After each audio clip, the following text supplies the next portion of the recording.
Let me tell you how In the Mouth of Madness followed the rules of storytelling, of whatever, and why those rules must always be obeyed, otherwise we lose our minds and go bonkers, and that I'm the person who is going to tell you these rules. Oh wait, we don't do that here. If you want that, explore any other hack film channel on this hive. I chose not to discuss this one during our very H.P. Lovecraft Christmas, as it is not directly based off of a Lovecraft text, only evidently influenced by them. However, it could, or did, or does have a reputation of being the best Lovecraft film adaptation of all. And actually, John Carpenter doesn't get much better than this.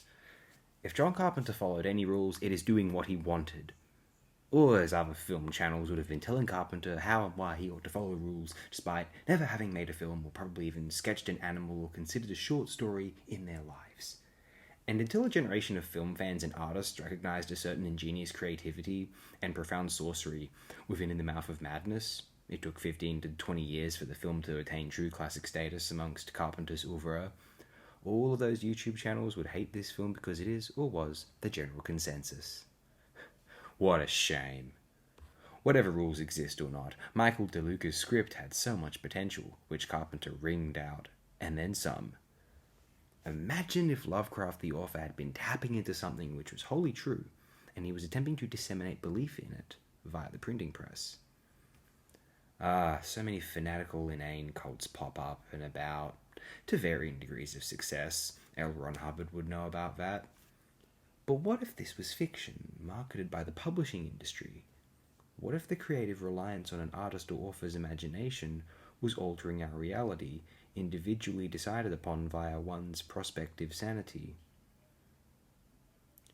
If you tease and tantalize a subject's relationship with unreality, how might you change their relationship with reality?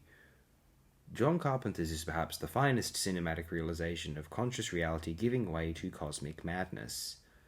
Sure, films have depicted, and very well, an individual's mental health deteriorating, though within a set reality, a reality we recognize as our own. Whereas the distillation of reality is presented during the closing half an hour to 40 minutes of In the Mouth of Madness is one wherein regular human sanity is not capable of operating in, and so it presupposes insanity to those who live to witness it. The ability to process reality is scattered when the architecture of reality itself is scrambled. So in other words, yes, this is the best of the Lovecraft adaptations if this was to count as amongst them. Fulci's Gates of Hell trilogy is magnificent, although not quite a true adaptation. Stuart Gordon's work can be amazing, though sans Dagon, a competitor of Carpenter's work very much, certainly. The rest of it's a bit too humorous for some, perhaps, or Brian Yuzna's takes on Herbert West also. Bride of Reanimator, what a film, right? Props to Andrew Lehman's Randolph Carter and Call of Cthulhu. As someone who has tried to make films for little to no money, Lehman, you are a dedicated and empowering genius. Have to mention Dan O'Bannon's Shadowbrain. O'Bannon was an unsung, influential genius in the 1970s to early 1990s of American genre cinema.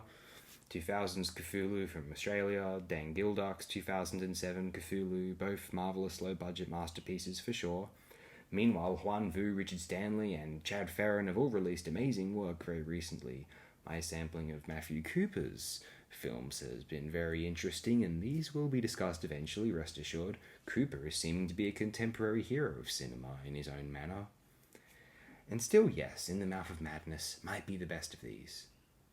Would any of these filmmakers disagree? Fulci, Gordon, O'Bannon, Lehman, or any of the more recent legends disagree? Let me know, did a Lovecraft adaptation or Lovecraft-inspired film ever top Carpenter's In the Mouth of Madness? Did we save the finest of these films for long after Lovecraft Christmas even occurred? Yes, I think we did. John Carpenter, unfortunately, could never replicate the success of this film, and never directed a worthwhile classic film afterward. Now, the Carpenter streak had initially ended with They Live, one could propose. Although the streak which occurs during the decade of the 80s is disrupted by Christine and Starman, in my opinion. Starman's okay, it is what it is, but Christine is not that great.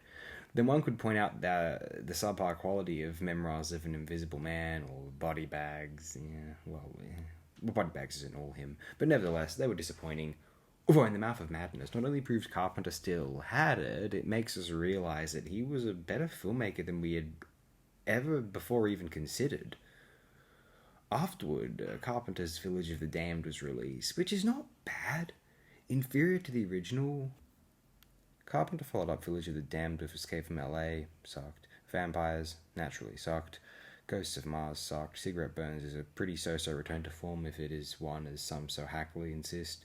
Pro-Life sucked, The Ward sucked, and you just make money off of endless rehashings of Michael Myers, which all sucked, except the one which didn't have him in it with the Nigel Neal treatment and the jack-o'-lanterns, but we all know that now. I've chosen not to tease the rest of this film because I genuinely want those who haven't to view it for themselves. Sincerely, go do so. I just want the affect to be as nice as possible for you all. Only thing that lets it down is the electric guitar in the score sometimes. Seriously, Carpenter, score this again. Would make it even better.